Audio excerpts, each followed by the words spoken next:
Él no es polémico, solo es una persona brillante. Y eso a la gente le aterroriza.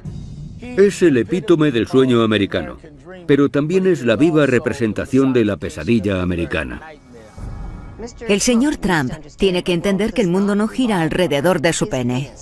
Nunca antes había pensado, ese es el hombre que quiero que se postule para la presidencia, pero madre mía, ahora le adoro.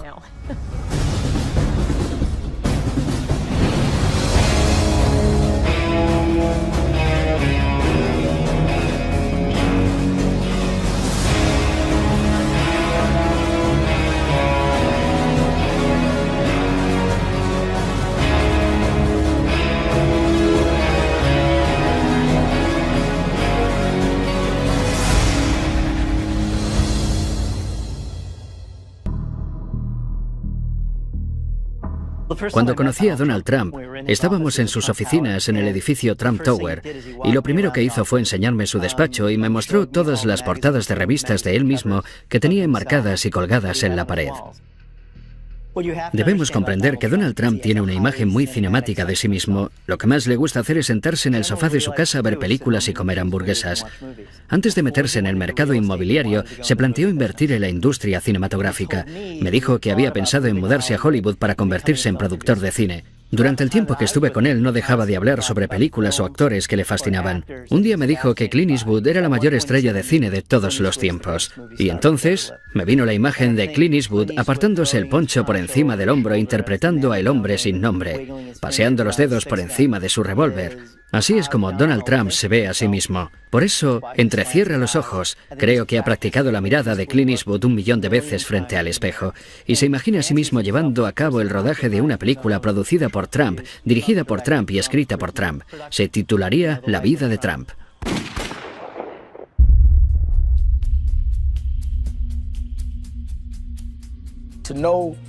Los que conocen a Trump y están con él se convierten en espectadores de su autoindulgencia.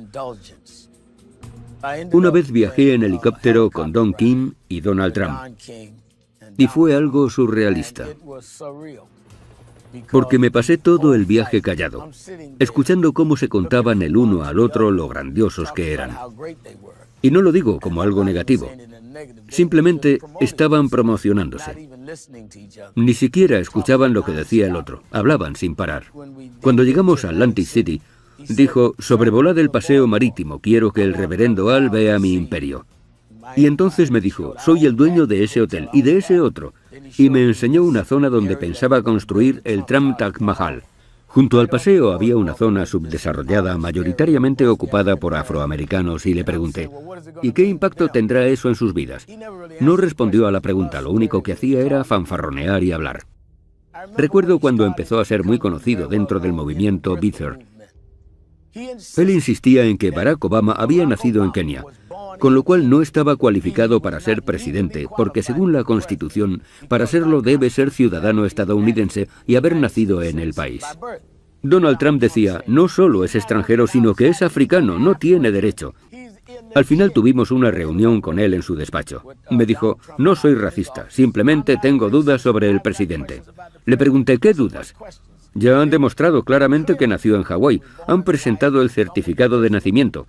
No me lo creo, no podemos comprobar su autenticidad.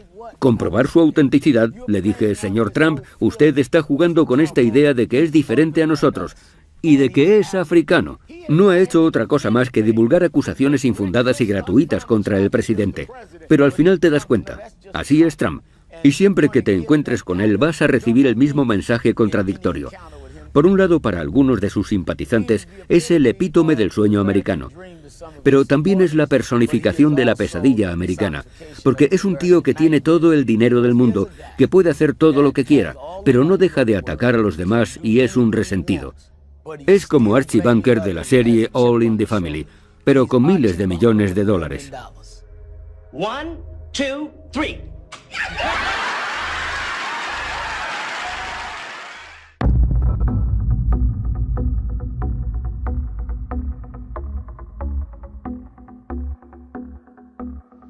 Le conocí porque en las clases de economía realizamos un caso de estudio sobre un libro llamado El arte de la negociación, uno de sus libros más vendidos.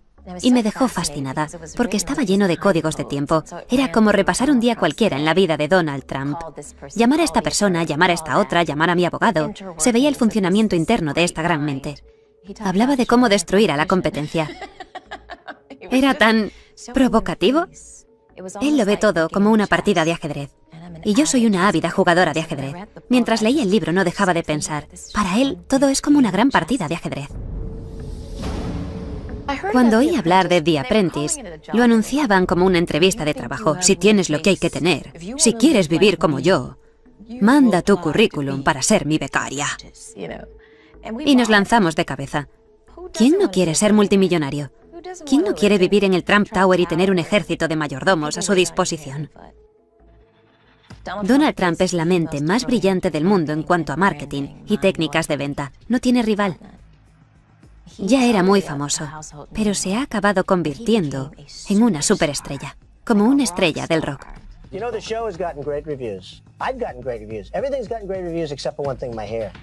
Todo el mundo decía, estás despedido, como en el programa, todos querían estar cerca de él. He visto a gente enamorarse de él nada más conocerle. Gente que le apoya en todo lo que dice, que compra todo lo que vende, que hace cola por él, que le aclama. For President of the United States, and we are going to make our country great again. Sabe que mientras la gente esté entretenida, mientras se sienta cautivada, mientras se mantenga la intriga, van a seguir viéndole, le van a prestar atención. Conoce mejor sus ángulos, sabe qué frases usar para elevar los ánimos, para bajarlos un poco, para dar énfasis, para suavizar. Conoce a su público. Sabe lo que esperan de él y él sabe dárselo.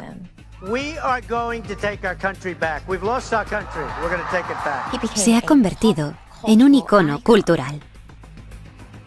Creo que se ha vuelto adicto.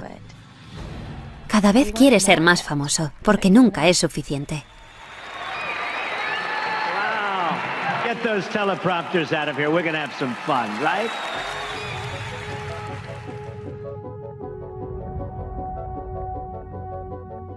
Mira, esta es una de mis posesiones más valiosas. De hecho, la guardo bajo llave. La Academia Militar de Nueva York fue el lugar donde Donald Trump se convirtió en líder por primera vez. Fue la primera vez que estuvo al mando de su propia compañía. En esta página aparezco justo al lado de Donald Trump. Si nos fijamos en esta fotografía del anuario, vemos que tiene una estrella a cada lado del cuello de la chaqueta. Eso es porque era un cadete condecorado.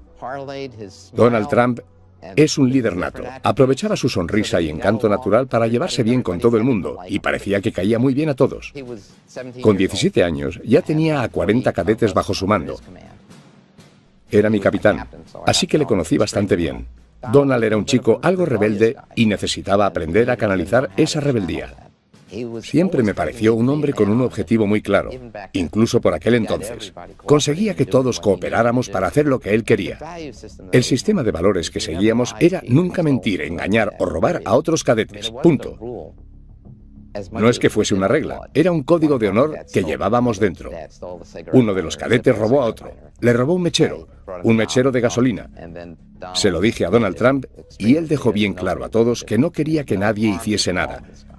Que nadie tomase represalias contra él y todos le obedecimos. Donald le llevó a la oficina administrativa y expulsaron al cadete. Llevábamos una vida muy organizada. La corneta sonaba todos los días al alba. Teníamos que estar en formación 15 minutos después, listos para pasar revista. No podíamos ir a casa los fines de semana. Si teníamos suerte, nuestros padres venían a visitarnos el domingo y nos llevaban a comer fuera. Su madre y su padre venían a menudo. Eran estrictos pero cariñosos, especialmente su madre. Donald era muy conocido y muy querido. Se ganó el título de Casanova al final del año, y eso que ni siquiera había chicas en la escuela. He oído a Donald Trump decir que una de las mejores cosas que le han podido ocurrir en la vida es haber ido a NIMA, la Academia Militar de Nueva York. Los valores que asimilamos en ese entorno durante todo ese tiempo, sé que a Donald Trump le han marcado de por vida, al igual que a mí. El nudo de mi corbata es un doble Windsor. Es algo automático para nosotros. Es el nudo que hacíamos todos los días. Si Donald Trump lleva ahora mismo una corbata, la lleva con un doble Windsor. El Donald Trump que vemos hoy en la tele es el que ha sido siempre. No nos confundamos. Donald Trump proviene de una familia muy rica. No penséis en una familia rica cualquiera. Fred Trump amasó una fortuna de al menos 500 millones de dólares. La riqueza y las conexiones políticas de su padre fueron determinantes en el ascenso y éxito empresarial de Donald.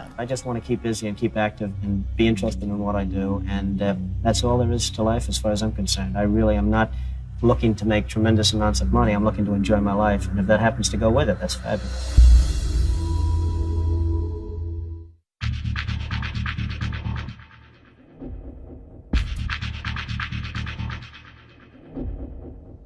A lo largo de los años he tenido muchas reuniones con Donald Trump y durante esas conversaciones tenía la impresión de que él se veía a sí mismo como un forastero. Al principio creía que lo hacía para caerme en gracia, pero la verdad es que lo creía. Sentía que no formaba parte de lo que podíamos llamar la casta de sangre azul que dirigía Nueva York, que se había colado en ese entorno. Y su dinero, su glamour y la fama de su nombre nunca le hizo sentir que formaba parte del gremio del mercado inmobiliario. Él se sentía como un tío Queens.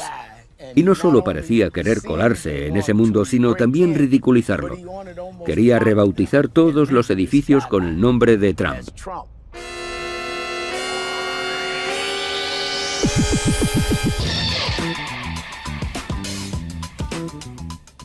Donald Trump me llamó tocapelotas y estoy muy orgullosa de ello. Soy una auténtica neoyorquina, de los pies a la cabeza, nacida y criada aquí. Las décadas de los años 60 y 70 fueron unos años muy peligrosos, los peores años de la historia de Nueva York. Todos teníamos miedo de ser atracados. Si llevabas anillo de compromiso, le dabas la vuelta o te ponías un guante encima. Incendios, asesinatos, revueltas, violaciones. Donald Trump fue uno de los primeros en aprovecharse de Nueva York cuando estaba de capa caída, aunque de una forma positiva.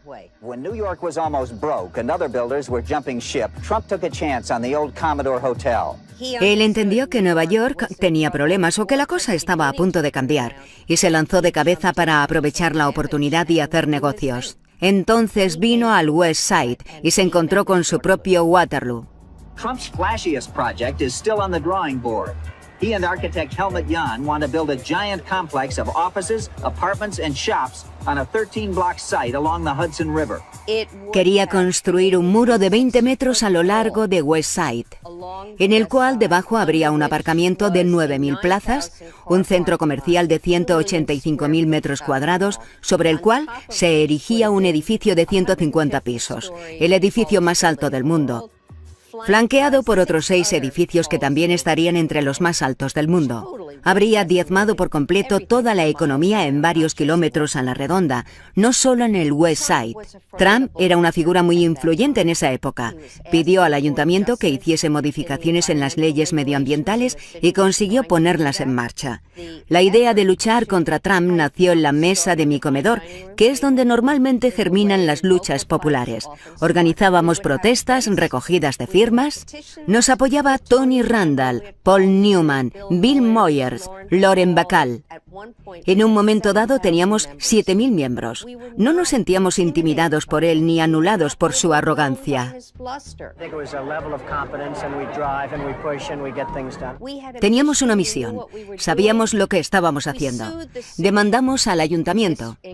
Para ello, tuvimos que reunirnos con el gran Donald, que era tan arrogante como cabía esperar.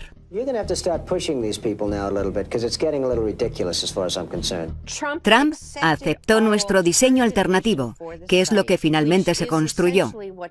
Comprendió que lo que queríamos llevar a cabo era un proyecto mucho más razonable y factible.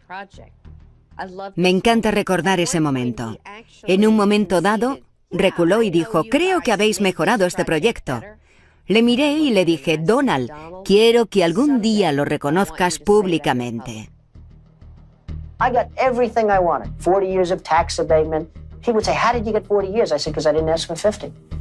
Siempre le digo a todo el mundo que quiero que en mi epitafio diga: Donald Trump me llamó tocapelotas.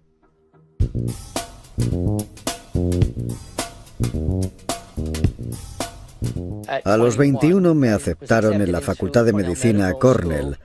Así que me asenté en Nueva York, en Manhattan, en 1967, en el llamado East Village. Sentía que el East Village era perfecto para un rebelde como yo, porque era una zona donde vivían muchos rebeldes, mucha gente que luchaba contra el Estado y la clase dirigente. Donald Trump quería construir en la zona de casas bajas del Soho una torre de apartamentos disfrazada de hotel para evitar las leyes urbanísticas, cuando en realidad iba a ser un edificio residencial, lo cual está prohibido. Creía que la gente del Soho éramos paletos y que podía aprovecharse de nosotros. Lo siento, Donald, si hay algún paleto aquí eres tú, porque no tenías ni idea de dónde te estabas metiendo.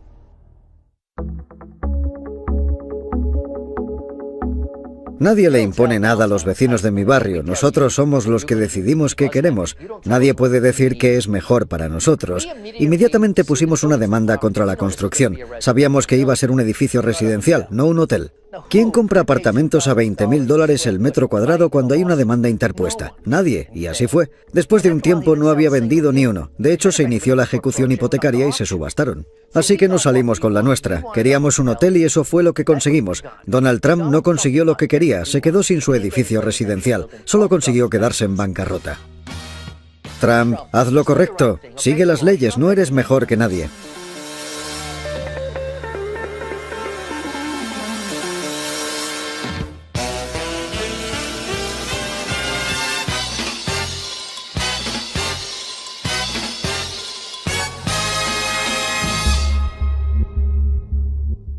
Siempre he sido abogada de derechos civiles, defensora de los derechos de las mujeres, abogada de las minorías que se han visto despojadas y privadas de sus derechos y que no han disfrutado de la igualdad de oportunidades en este país. Hemos defendido los derechos de las mujeres y de las minorías cuando hacerlo era algo muy impopular y controvertido, y sigue siéndolo en muchos aspectos. Jenna Talakova se inscribió en el concurso de belleza Miss Universo Canadá. Después de ser aceptada, el comité del concurso decidió expulsarla de la competición basándose en un requisito que debían cumplir las participantes: haber nacido mujer. Do you identify as trans or as a woman? To me, I am a woman. I've always been a woman. Habían violado los derechos de Jenna.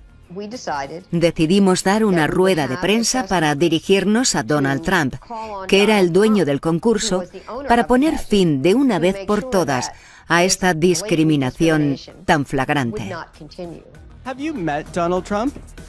Not yet.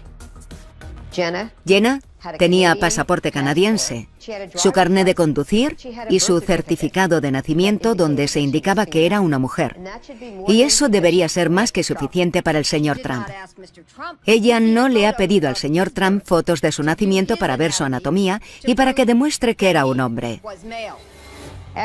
Después de dejar claro que no nos interesaban las fotos de su anatomía, el señor Trump llamó a TMZ para decir que seguramente me quedaría muy impresionada al ver su pene.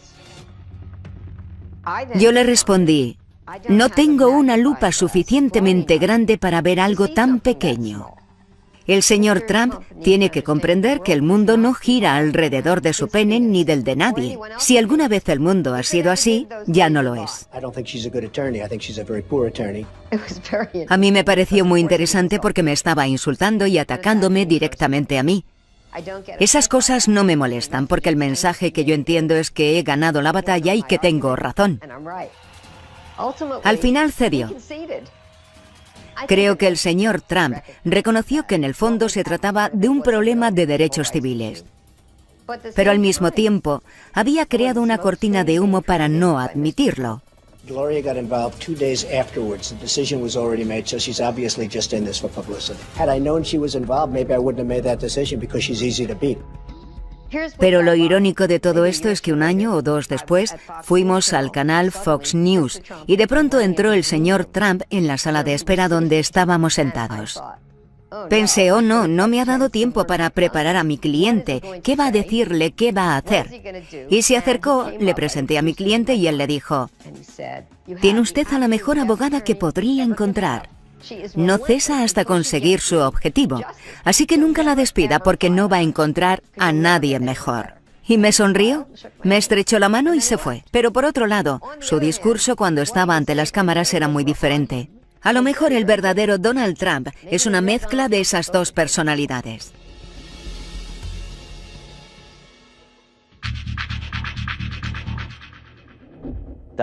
Donald Trump quería formar parte de la NFL y aprovechar un terreno muy bien cotizado que poseía en Manhattan.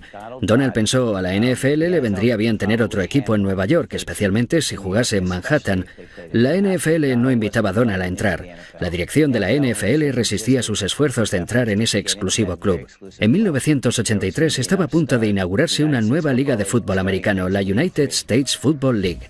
Donald tenía un juguete nuevo, un equipo de fútbol americano profesional. We now have strong ownership. The NFL, when it was most successful, had 6 teams. At its zenith, at its highest point, they had 6 teams. That's the number of teams that we should have. No hacía falta rebuscar mucho para darse cuenta de que tenía otros intereses, sus propios intereses. El objetivo de la USFL era jugar la liga durante la primavera, cuando era la única liga en funcionamiento, cuando no se juegan otros partidos de fútbol americano. Él irrumpió en la escena diciendo, si Dios quisiese que el fútbol se jugase en primavera, no habríamos inventado el béisbol. My attitude has always been the spring was a wasteland, and I came into this league on the basis and predicated on the fact that I thought the league would move to the fall, and they have. En los 80 solo había 3 cadenas y las 3 estaban ligadas a la NFL. La USFL había decidido trasladarse al otoño. Ninguna de las cadenas quería trabajar con ella. Los estadios no estaban disponibles, ya no les quedaba dinero. Según se calculó, habían perdido unos $200 millones. Trump metió a la USFL en una demanda contra la NFL por haber violado los tratados antimonopolio. Based on what everybody tells me, based on common sense of the law, there is virtually no chance that we can lose this lawsuit.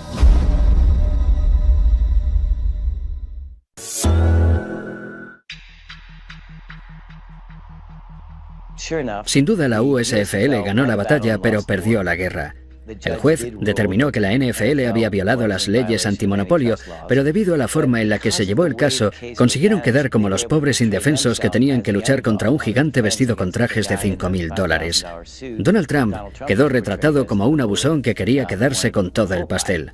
El juez concedió $1 en compensación a la USFL. Como se trataba de un caso antimonopolio, la multa por daño se triplicó, así que se quedó en $3. Fue el final de la liga, ni más ni menos. En 2009, la ESPN lanzó una serie llamada 30 for 30, una serie de documentales pionera.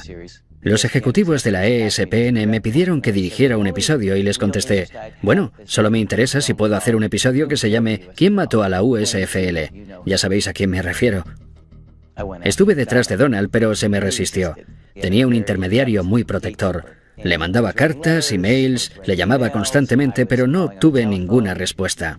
Después me pidieron hacer una entrevista para una serie llamada Sport Business Journal. Curiosamente, mi teléfono sonó al día siguiente y era el intermediario. Me dijo, el señor Trump está listo para recibirle.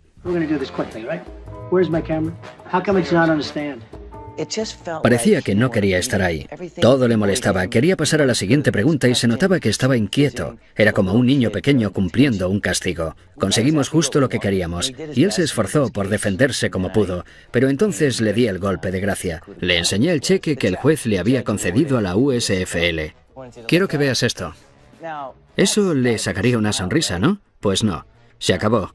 Esa fue la gota que colmó el vaso. Se fue dándome unos golpecitos en el hombro con condescendencia y se marchó de la habitación.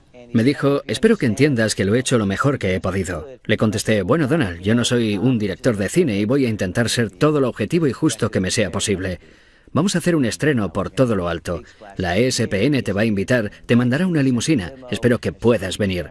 Y me dijo, bueno, eso dependerá de ti, ¿no crees? Le mandé una carta y él me contestó, cuando Donald te manda una carta, simplemente coge la que tú le has mandado y escribe encima con un marcador negro. Dijo que era una película barata y que faltaba a la verdad. Terminó diciendo mucha suerte. Firmado Donald Trump. Postdata, eres un pringado.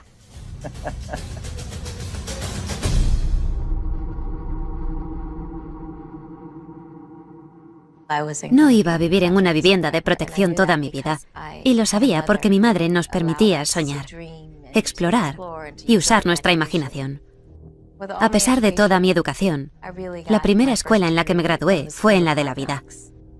Aprendí muy pronto que el mundo era duro y que tenía que ser más dura para sobrevivir. Fui a la Casa Blanca nada más terminar el máster y se me presentó la oportunidad de colaborar como voluntaria en la Convención Nacional del Partido Demócrata y de trabajar con una abogada de derechos civiles que se convirtió en mi mentora. Ella me ayudó a entrar en la Casa Blanca y a trabajar para el vicepresidente Al Gore. Después dejé la oficina de Al Gore y empecé a trabajar para Bill Clinton. Esa fue la época más convulsa de la Casa Blanca de los últimos tiempos. Hasta tuvimos una audiencia para la destitución del presidente. Por el amor de Dios, por decirlo de forma suave, acabé harta de la política. Mis compañeros de la Convención Nacional del Partido Demócrata me hablaron de The Apprentice. Ellos también eran muy ambiciosos y me comentaron que había un nuevo programa que Donald Trump iba a hacer con Mark Burney. No se lo dije a nadie, pero pensé, voy a presentarme al concurso. Donald Trump buscaba a alguien que luchase para convertirse en director ejecutivo de su compañía. Quería personas como él. Honestas, provocativas, agresivas. Sabía que mi presentación marcaría el tono de mi relación con Donald Trump y tenía que diferenciarme de los demás. Donald Trump no me intimidaba, pero el proceso sí. No había reglas claras. Se hacía lo que Donald Trump decía. Lo que a él le apeteciese en el momento. Era el que decidía quién se iba a casa, fuese justo o no. Era el programa de Donald Trump, y eso sí me intimidaba. Siempre que entraba en el despacho, sabía que me la estaba jugando. Porque cuanto más forzase la situación, más famosa me hacía. Cuanto más agresiva fuese, cuanto más discutiese, cuanto más pelease, cuanto más insultante fuese, más fama adquiría mi marca, más crecía mi nombre, más gente quería verme en la tele. Finalmente me dijo esa terrible frase: «Estás despedida», con la mano así. Mi ambición iba más allá del concurso. Yo estaba jugando a un juego dentro del juego. No solo quería que los espectadores de The Apprentice supiesen mi nombre, quería que el mundo entero me conociese. La gente suele preguntarme por Donald, sobre si es tal y como parece, cuando en realidad Donald está jugando a un juego dentro del juego.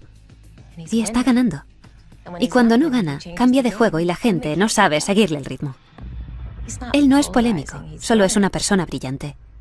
Y eso aterroriza a la gente. Donald J. Trump is calling for a total and complete shutdown of Muslims entering the United States until our country's representatives can figure out what the hell is going on. La gente está cansada. Está cansada de que los políticos les digan una cosa y luego hagan lo contrario. Pero confían en lo que él dice. La gente que apoya a Donald sabe que lo que dice es lo que va a hacer. Porque todo lo que ha dicho en el pasado lo ha hecho. We're bringing our jobs back, folks. We're bringing our jobs back. We're going to bring them back.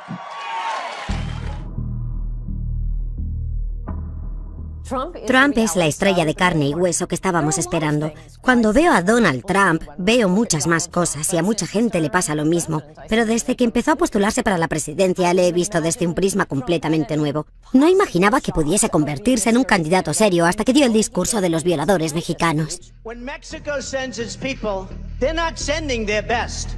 They're not sending you. They're not sending you. They're sending people that have lots of problems. And they're bringing those problems with us. They're bringing drugs, they're bringing crime, they're rapists, and some, I assume, are good people. Eso no formaba parte del discurso que llevaba preparado, eso le salió del corazón. Yo sabía que en cuanto un candidato empezase a anteponer los intereses de Estados Unidos a los de los extranjeros y a los de algunos plutócratas, ascendería meteóricamente en los sondeos. Llevo mucho tiempo rogándoles a los candidatos presidenciales republicanos, literalmente rogándoles, que incluyan el problema de la inmigración, y nunca me han hecho caso. De repente Trump vio una entrevista que me hizo Jorge Ramos e inmediatamente pidió que le llevasen una copia de mi libro Adiós América. El principal tema que trato son las violaciones por parte de mexicanos. 2 semanas más tarde, cuando estaba dando el discurso presentando su candidatura, se salió del guión y empezó a hablar de los delincuentes, traficantes de drogas y violadores que México nos envía. This is hate language. This will incite violence not only against Mexican Americans, Mexicans, but also against migrants. Y cuando una semana más tarde vi que no se había retractado después de todo el escándalo, pensé, aquí está, es el candidato que estaba esperando. It's not about me, it's about you, believe me. This is a movement.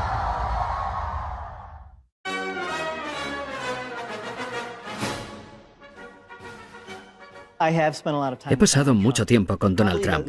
Creo que cuando más estuve con él fue entre 2003 y 2005. Por aquel entonces cubrí un reportaje sobre él para New York Times y después estuve escribiendo el libro.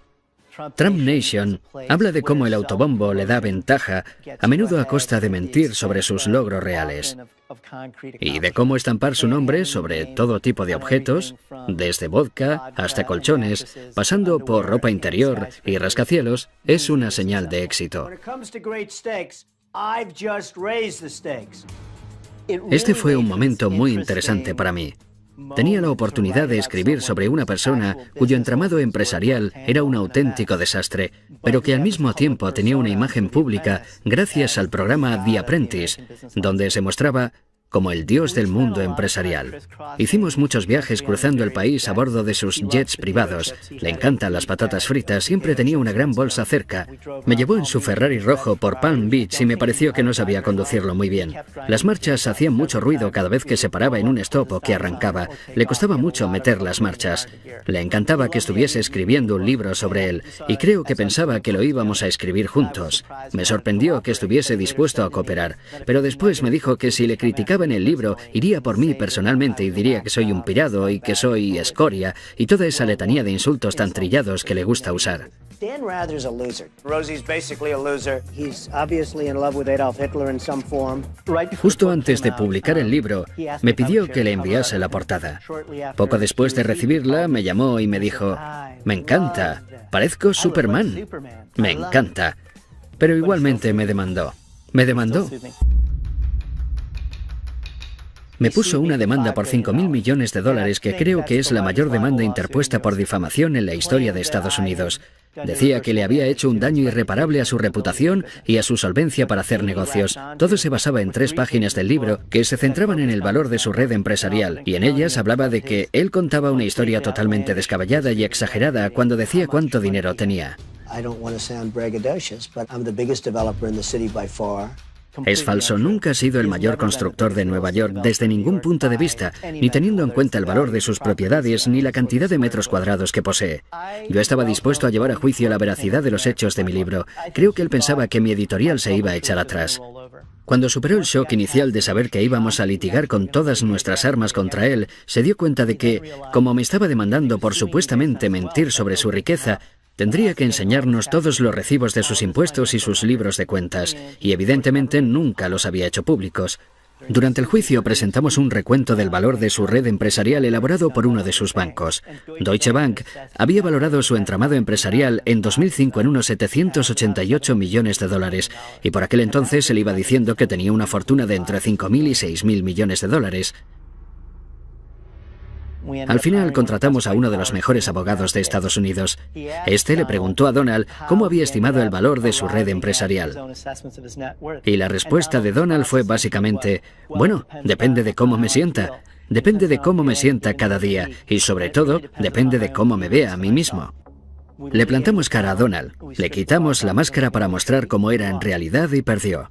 Creo que su autoestima y su identidad están demasiado envueltas en esta fantasía de ser un megamillonario. Y en el fondo es una persona tan insegura que si no se muestra como una de las personas que merecen estar entre los 100 o los 200 primeros de la lista Forbes, no es nadie.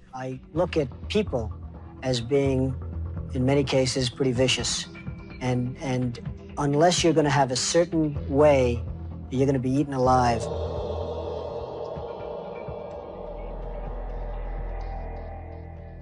Politicians are supposed to make a lot of promises they don't intend to keep. They're not supposed to tell us what they really mean. I've never seen anything like this Donald Trump before. Nadie, salvo un multimillonario excéntrico que ama a Estados Unidos, podría hacer lo que él está haciendo. Porque sus contribuyentes le dirían, no, ese no es nuestro mensaje. Demuestra tener mucho carácter porque está dispuesto a perder dinero, a perder amigos en su mismo vecindario. No está tomando una decisión muy popular.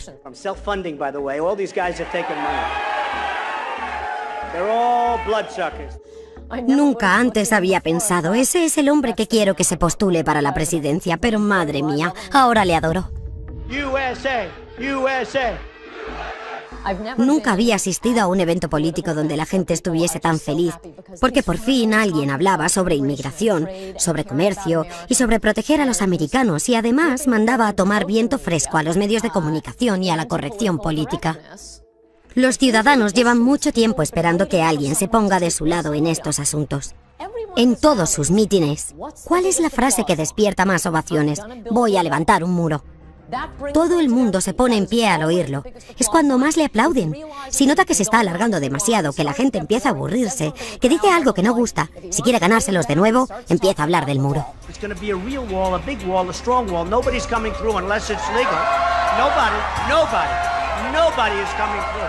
Y los medios de comunicación no quieren hablar de estos temas, simplemente dicen, ¿por qué gusta tanto? No lo entendemos. Pues hablad de los problemas reales. La candidatura de Donald Trump se basa en el colapso del sueño americano. Y no hablo del típico cliché, ni siquiera me refiero exclusivamente al aspecto económico. Tener un trabajo es importante, el respeto por uno mismo es importante. Preocuparnos por nuestra familia, por nuestra ciudad, por nuestro país, en lugar de preocuparnos por el resto del mundo. Es totalmente imperdonable que ningún partido defienda todo esto. Y Trump ha llegado diciendo, voy a poner a los Estados Unidos en primer lugar. ¿Esa es su idea revolucionaria? ¿Y nadie es capaz de competir contra él?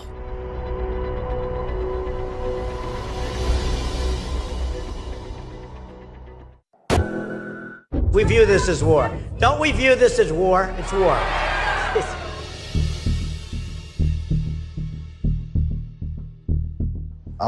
Gran parte del pueblo estadounidense está muy enfadado. No dejan de mandar representantes a Washington para que cambien las cosas, pero nada cambia. Y la cosa va cada vez peor. Y a menos que alguien luche por ellos, nada va a cambiar. Estados Unidos es ahora igual que la Roma antigua. La ciudad se está desmoronando a nuestro alrededor y el pueblo solo quiere ir al Coliseo. Estamos en ese punto y Donald Trump resulta que lo ha comprendido. Muchos dicen que tiene que cambiar esa actitud y tiene que empezar a comportarse como un presidente. Pero lo cierto es que estamos siendo testigos de un combate de lucha libre y si no sabes comunicarte con el público de la lucha libre, no vas a llegar a ninguna parte. Da igual lo lógicos que sean tus argumentos. The world laughs at us. They won't be laughing if I'm president. Creo que el objetivo final de Donald Trump, cuando empezó a postularse para presidente, era desarrollar y afianzar influencias políticas y ganar más poder. Y creo que en algún momento, al ver todas esas masas y toda esa gente apoyándole, empezó a pensar, puedo ganar estas elecciones.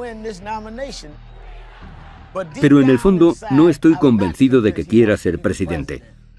Creo que si un día se despertase y tuviese que dirigir el país, para él sería una auténtica pesadilla, porque ni siquiera sabe dirigir su negocio correctamente. No es un buen director, pero es un promotor excepcional, y no tiene que dirigir nada mientras que sea capaz de seguir jugando con humo y espejos. Y él sabe jugar con ellos mejor que nadie que yo conozca. We have huge deficits, we have huge unemployment, we have huge problem, and we're not respected. Estoy segura de que me pasaré los próximos 8 años criticándole por haber hecho esto o lo otro, pero creo que va a construir el muro. Creo que va a limitar y a prohibir completamente la inmigración de musulmanes, a reducir la inmigración en general y a deportar a los extranjeros ilegales. Si le quitamos los grilletes a las fuerzas del orden, vamos a librarnos de muchos inmigrantes ilegales, y los estadounidenses llevan mucho tiempo pidiendo a los políticos que lo hagan, pero no les hacen caso. Thousands of people trying to get in. Should we let them in or not?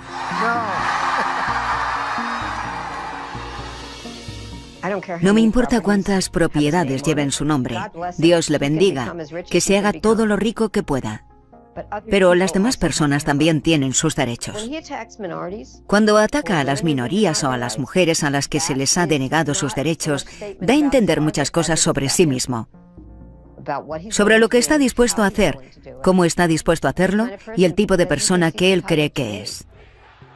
Puede que nos parezca divertido, pero debemos recordar que quien se siente en la Casa Blanca va a tomar decisiones cruciales para todos, y eso ya no es cosa de risa. Irónicamente, lo que me asusta de Donald Trump es lo mismo que le asusta al Partido Republicano. ¿Cómo volveremos a controlar todo esto? ¿Hasta cuándo va a durar? ¿Y hacia dónde nos lleva? Me recuerda a cuando de niño me llevaban a la montaña rusa de Coney Island porque no sabía dónde iba a terminar el viaje. Solamente rezaba para que terminase y que el vagón no se saliese de los raíles.